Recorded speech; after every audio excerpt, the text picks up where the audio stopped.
Hello guys, good morning. Assalamualaikum. So for 2.2, movement and exchange of gases in human body, please refer to page 54, right?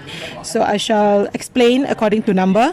So number 1, what happened when we inhale the gas? Yes, the oxygen concentration will be higher. So let's look at here. So the air inhaled into the alveolus has higher concentration of oxygen, okay, compared to concentration of oxygen in blood. Alright, so in alveolus, the oxygen is higher concentration than in blood. Therefore, the oxygen will diffuse. Okay, the word we use here is diffuse through the wall of alveolus. So the wall is only one cell thick. Okay, setebal satu sel. Okay, that allow the oxygen diffuse into the blood. So next, let's look at number 2. So once the oxygen has diffused into the blood capillary or the blood vessel, what will happen to the red blood cell? Yes, in the red blood cells, there's a dark red color compound known as hemoglobin. So this hemoglobin is attracted to the oxygen and form oxyhemoglobin.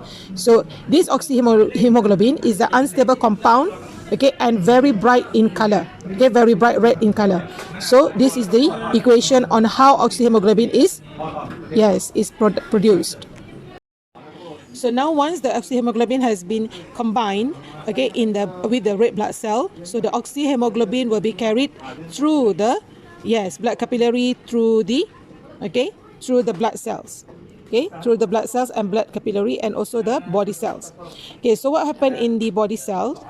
Okay, number 4. Okay, the oxyhemoglobin. Okay, when the blood reaches the area around the body cell, which has low concentration of oxygen due to respiration.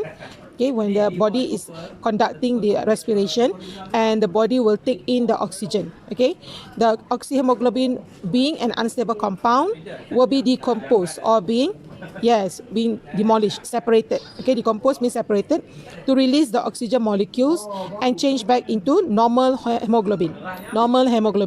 So this is the equation or the process on how oxyhemoglobin decompose the oxygen and become hemoglobin.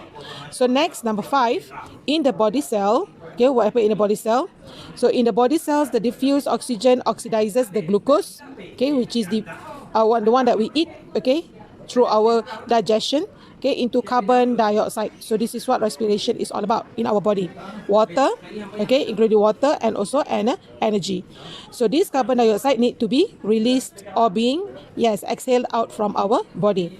So this process of cellular respiration can be summarized as follows.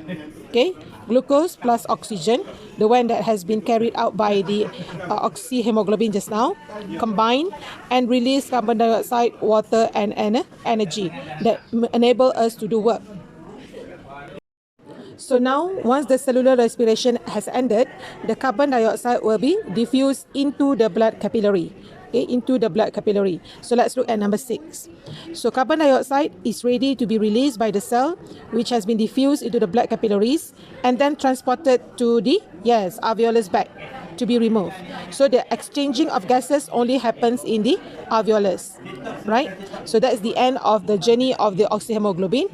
And once the blood is carried into the blood capillaries, which is quite near or attached or next to the alveolus, it will be diffused into the alveolus and carried out through exhalation through our lungs and nostril. Let's look at next page 56. So the importance of the adaptation of the alveolar structure. So one alveolar, okay, of alveolus, okay, can be maximized, okay, the exchange, okay, or increase the efficiency, okay, of exchange of gases in human body. So these are the adaptations of the alveolar structure. So number 1 is the thickness of wall. So as you can see just now, okay, the wall of the alveolus and also the blood capillary is only one cell thick, okay, have thin walls made of only one layer of cells, okay, or one cell thick. So this structure facilitates and increases the rate of diffusion of gases. Number 2, moist wall.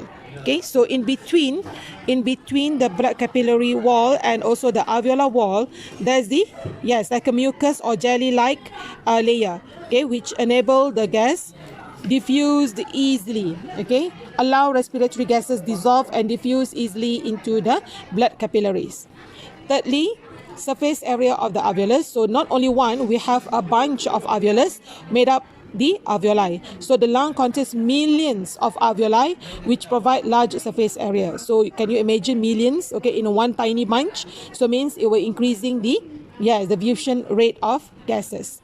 Lastly, network of capillaries covering the alveolus. So we have the blood network, which made up of blood capillaries, many thousand millions of it. So the alveolus is covered by compact network capillaries of blood, okay, blood capillaries, which increases the rate of gaseous exchange between the alveolus and blood capillaries. All right, so these are all the adaptations, or maybe the factors that affect the fusion of gas in our lungs. That's all. Thank you.